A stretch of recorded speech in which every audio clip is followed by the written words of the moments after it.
ladies and gentlemen, students and scholars, teachers and trainers, professors and professionals, listeners and learners, those who are listening from arts, commerce and engineering, the most honorable President Narendra Modi ji, respected Chief Ministers and doctors, honorable officers, Reverend fathers and mothers, affectionate sons and daughters. Dear friends, you are welcome on this channel 3M Creator. You are watching and listening The Soldier. It is a poem written by Rupert Brooke in 1887 to 1915. Rupert Brooke, who born in 1887 and died in 1915. Dear friends, you know that it was the time of 1914 when First World War started in the world. At that time, the whole country were under conflict.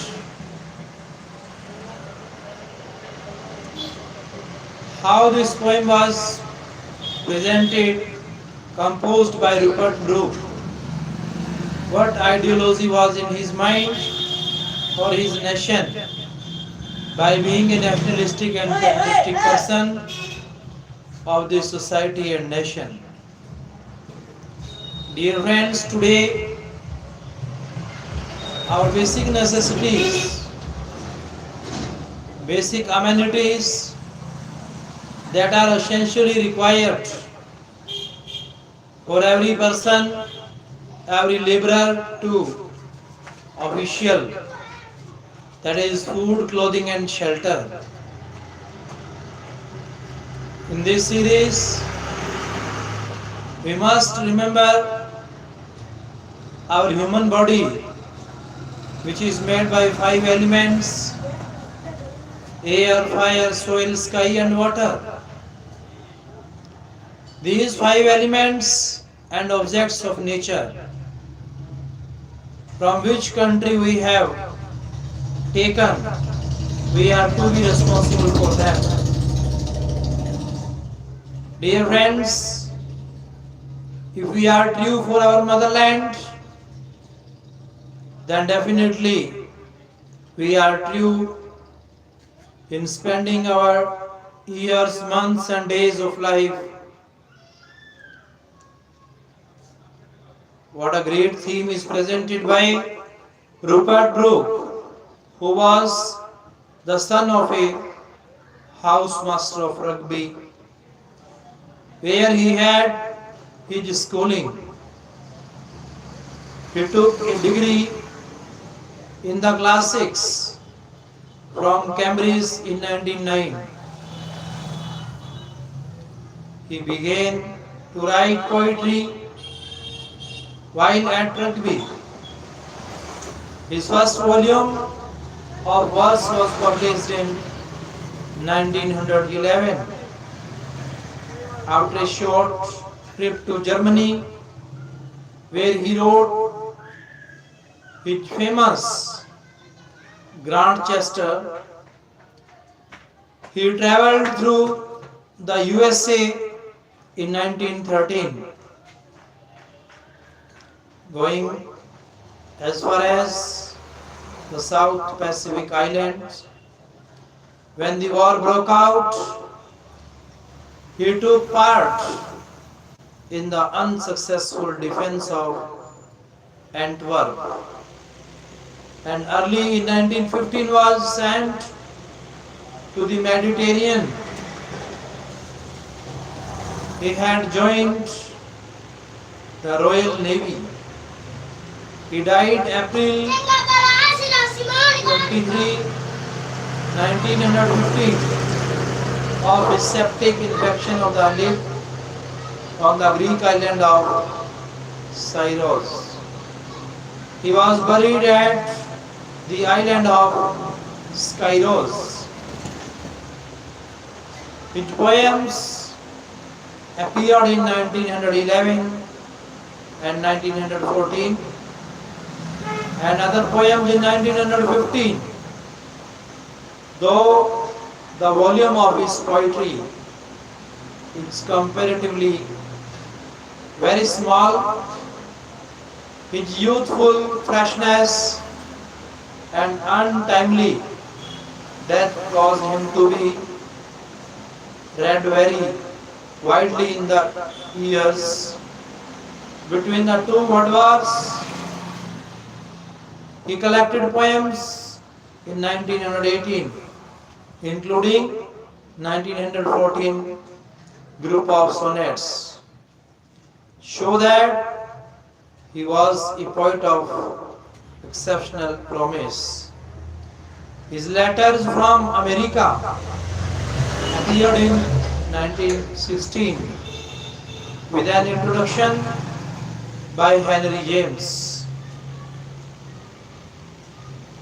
What a fine depiction and what an exemplary lesson example will be taken by our readers of this poem.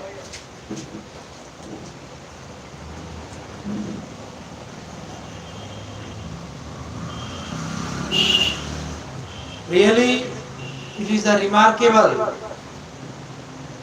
in the history of English literature. Rupert Brooke, who covered the modern literature by appreciating the soldiership, the poem entitled "The Soldier," it is a sonnet. One of the characteristics of a sonnet is that it should make clear one great thought. In this sonnet, thought is that wherever a man who dies for England is buried, that spot is forever a part of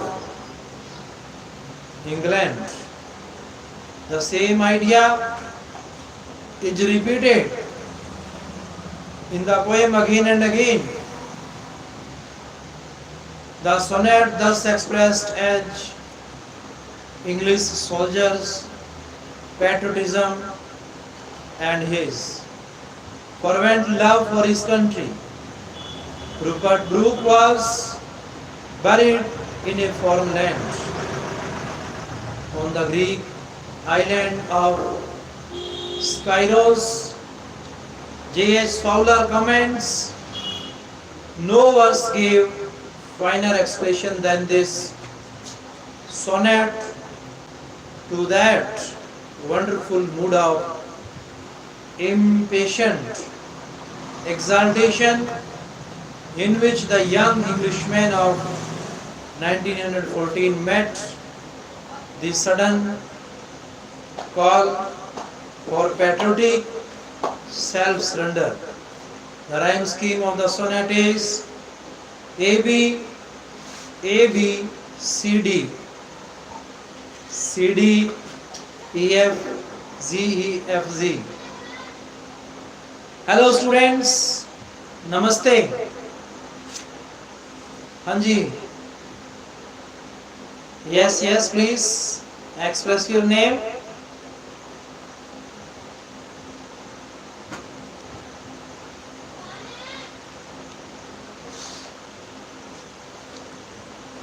Yes, please tell me your name. To whom I am talking, listening, watching, interacting, please express yourself.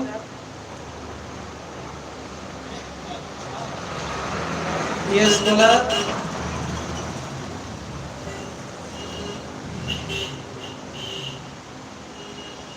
Perhaps there is some technical disconnectivity or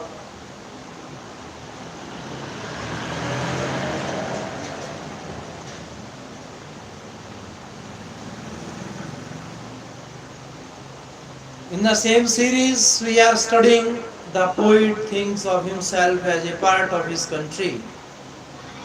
So wherever he is buried, that place would become England. Because his is England's dust. His dead body is a rich dust of England's. He was born and brought up in England. He had roamed about on English soil, breathing English air. His thoughts, his dreams, all were English. After his death, he inquires patriotic feelings in the hearts of his countrymen.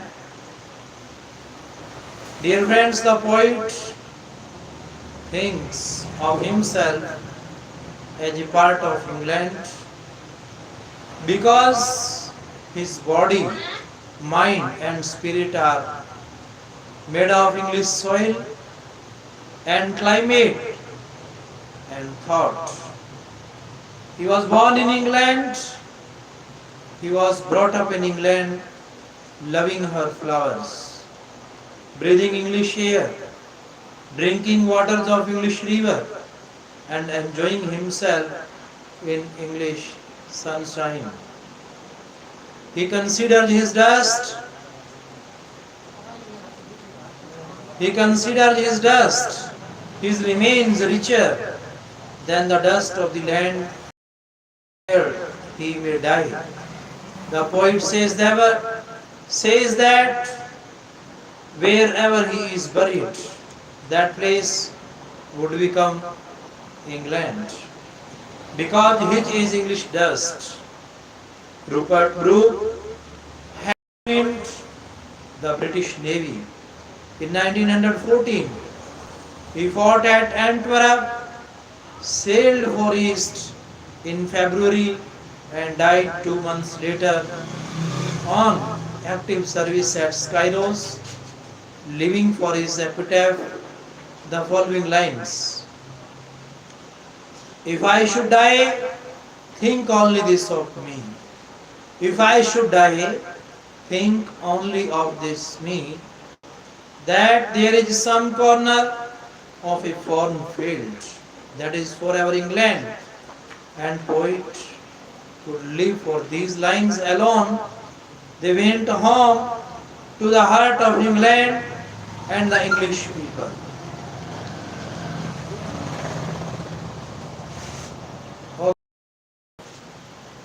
Priyanka, you are listening.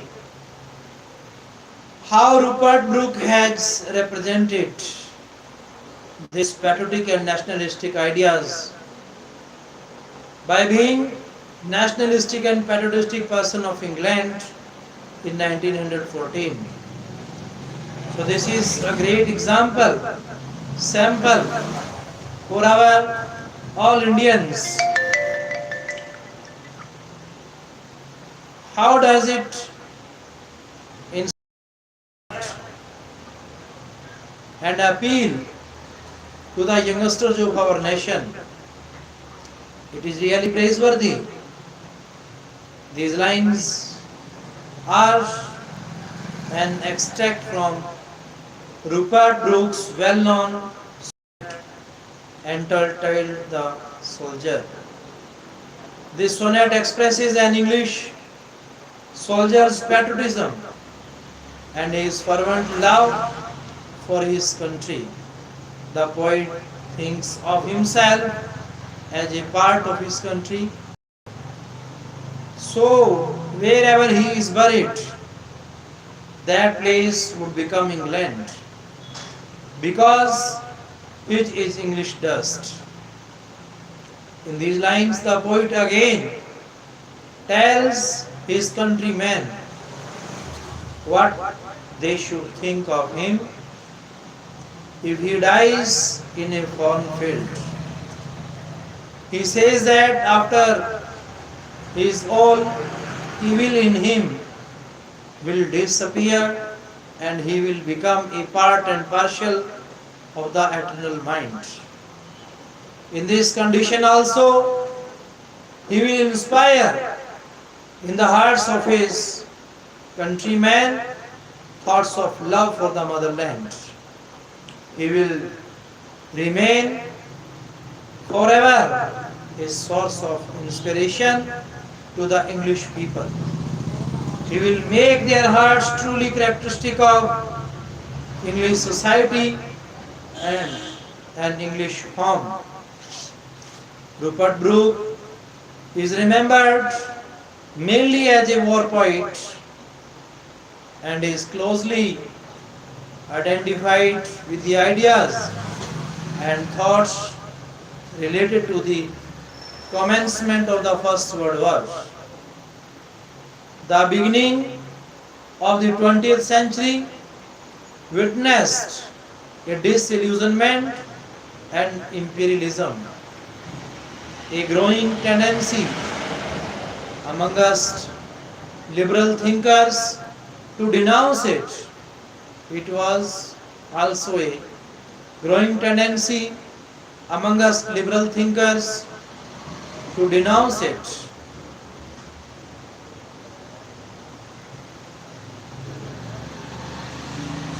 It was also a period of low self-esteem on part of the British. Thus, when the war broke out in 1914, many people welcomed it as a necessary crisis which would reactivate and remotivate national life and provide it with a direction. The Soldier was composed at this time. The Soldier is one of the 5 sonnets which Rupert Brooke wrote and which were published as the 1940 sonnets. In December 1914, in new numbers, it was commented upon by Dean Inch, who viewed it as the enthusiasm of a pure and elevated patriotism.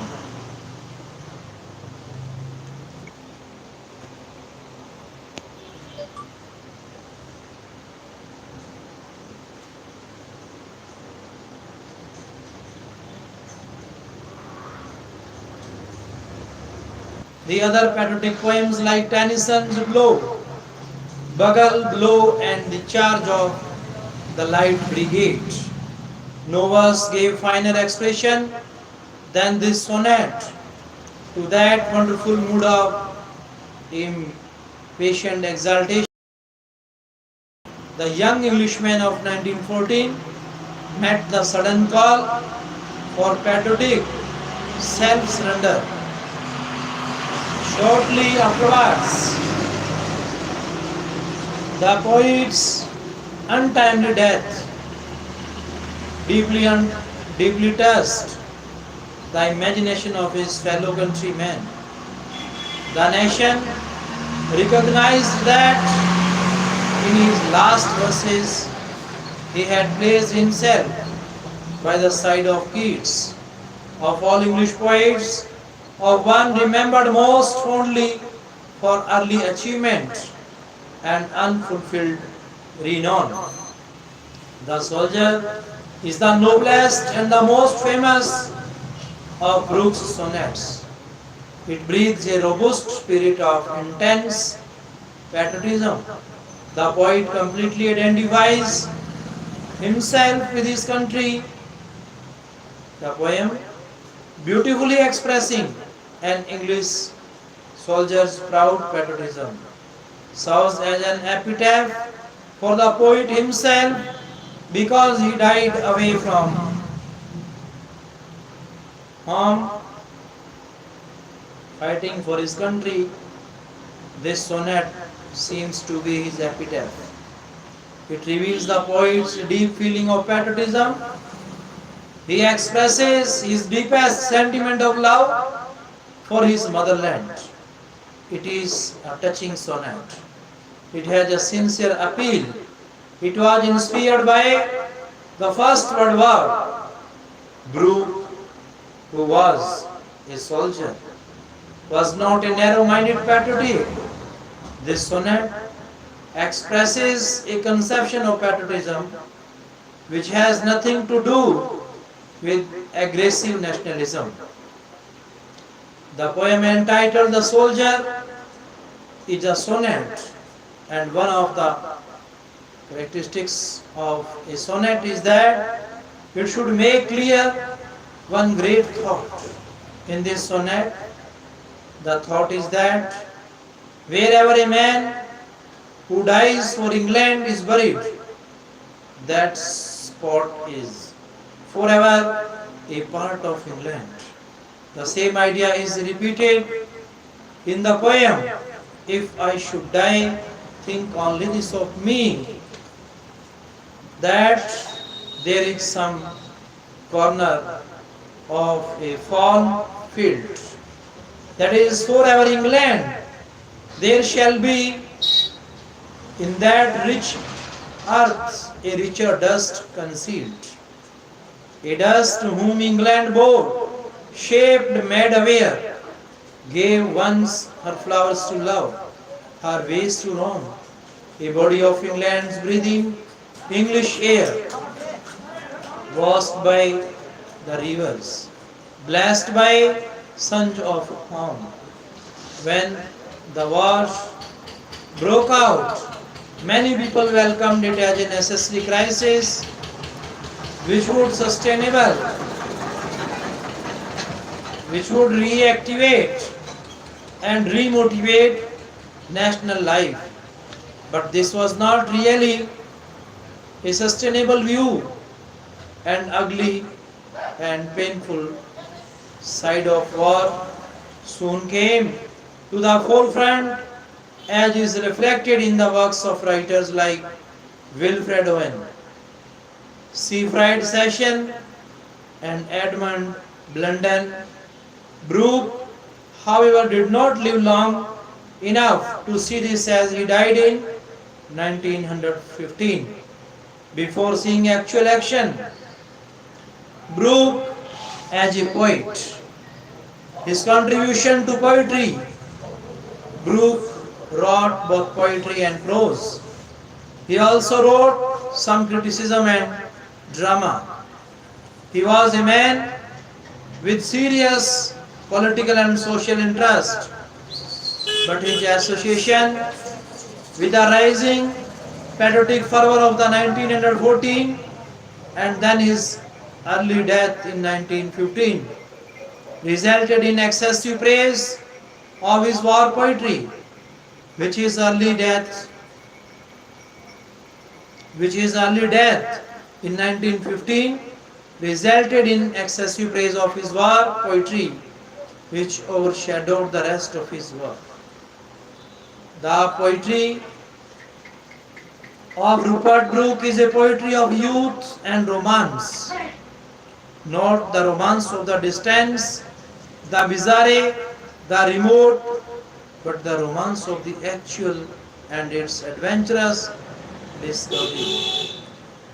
No characteristic of Brooke's poetry is more marked than its valiant and happy youthfulness, tinged and not infrequently with that susceptible irony and half-affected cynicism, not less indicative of the young man's uncertainty both of life and himself. Lacking depth, originality, and distinction of thought, yet he had the gush and ardor, the sweep and the rush of a poetic soul, and the gift of relating everything he saw to an essentially youthful standpoint, which is the most remarkable feature of his work. His poetry is the expression of self-examination, and his verse is only a triumph of the intellectual imagination.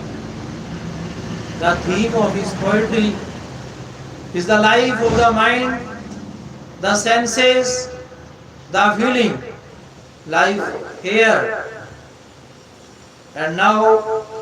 It is life he loves, and not in any abstract sense, but all the little, infinite, familiar details of life remembered and catalogued with delightful zest. The main characteristic of Rupert Brooke's poetry is the realistic thought which he shares with all the contemporary poets. His themes deal with the most commonplace facts of life. He combined fancy with reality. It is this, above all, that his poetry signifies a rich and exuberant life, keenly conscious of itself and fully aware of the realities by which it is surrounded.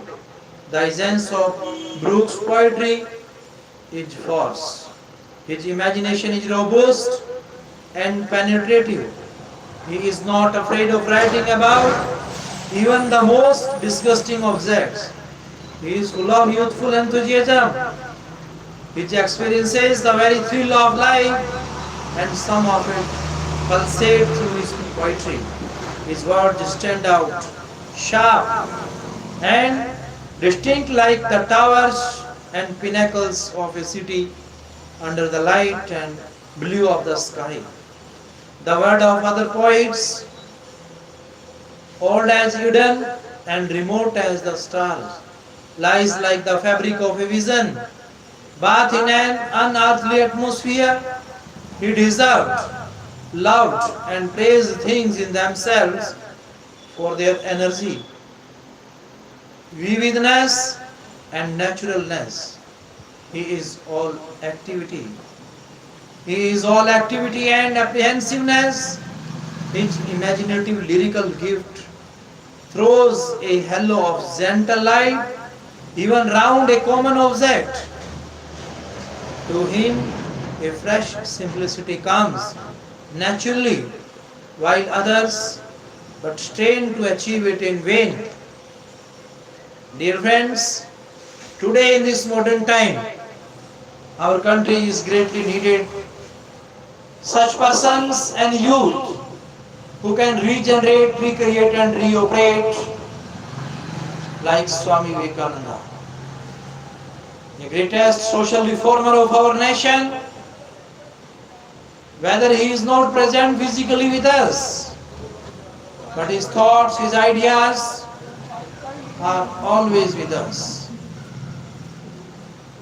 His chastity, sacredness, purity of the heart and mind, it was not only of his words and voice, but it was the purity of his spirit or soul.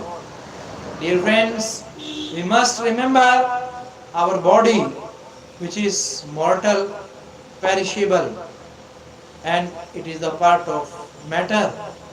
It is counted in materialistic noun, which is not forever, but something is inside it, that is the soul, which is endless and forever, permanent. Dear friends, for the unification and meeting of the soul and super spiritual power of God, it is required the presence of the words. The power of words will make it able to meet in the presence of the great thought or great ideas. These are the words that we speak, listen, read, write in the different religious places of our country. Our country is known as the father of religions, father of all type of style, standard and manners, mother of all type of cultures, civilization, languages. So dear friends, we must proud for being a nationalistic and patriotic person of this society. Fearlessly and friendly, everyone should intimate with the nature that will make them able to feel greater, finer, higher in their life, and for the betterment and upliftment of their career. They must come close with the elements and objects of nature without discrimination. These are the holy teachings of our all holy religions, and these are the fundamentals, basics of our religions, that we should not beat, defeat, cheat and deceive anyone. Similarly, you will read these same ideas by Charles Lamb and William Wordsworth. They wrote in praise of nature. While you are going back to meet with your childhood, it means you are the strong follower of W.B. Yeats. He who reminds W.B. Yeats in the form of nature when he feels burdensome, tired, frustrated, frightened by using the materialistic goods, then he recollects his past, his childhood, where he was spending his time in nature, in their farms. So this is the environment and atmosphere of nature that can give us permanent ecstatic joy of our life and soul, for which Wordsworth rightly has said that poetry is the spontaneous overflow of our powerful feelings recollected in tranquility of our heart and mind. Dear friends, how has he depicted the nature, thoughts and ideas of the common man of our villages? Earlier we have discussed a new religion of the Christianity which was started with the name of pagan. Its aim was to spread out the humanistic, compassionistic and sympathetic attitude among the followers, among the people of the different nation. So dear friends, it should happen with every Indian scholar who resides in India. He must take an oath and smear that India is my nation. I am the composition of 5 Indian objects and elements. And are we to devote and dedicate yourself in the service of humanity? For the social welfare works, everyone should come ahead. These are the basic necessities of our human life, to provide food, clothing and shelter. All our rulers of this nation, all the officers must try to provide food to every citizen of our nation. It should be our first priority out of all the rights. Constitutionally, our scholars, lawyers, advocates, those who fight cases against the injustice. So it is also a case to be fought against the injustice and injustice of the people, those who go against the food providers.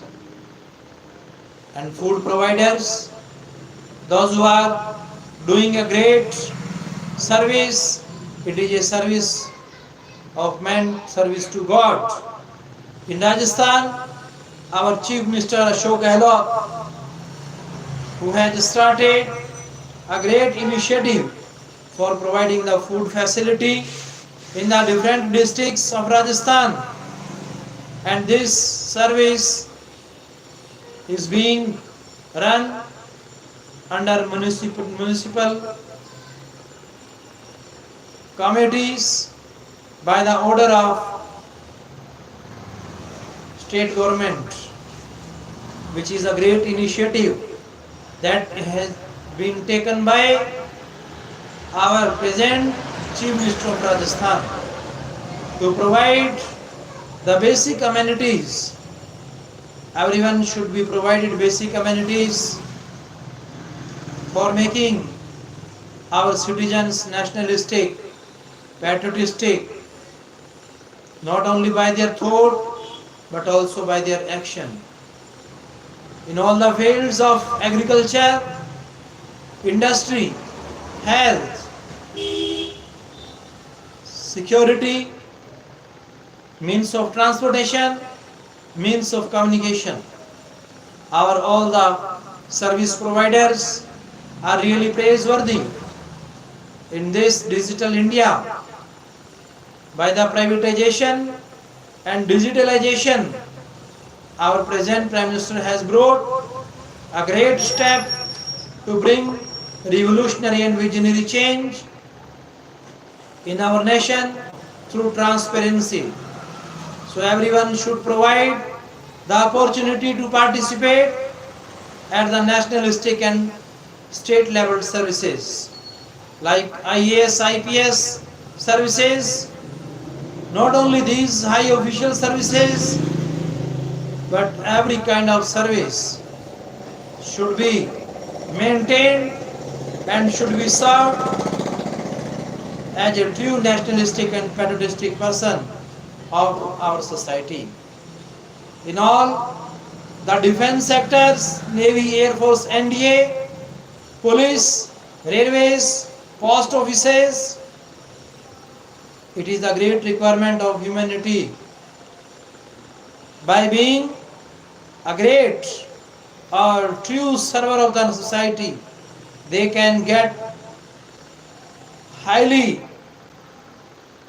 appreciated pleasure and happiness in their life.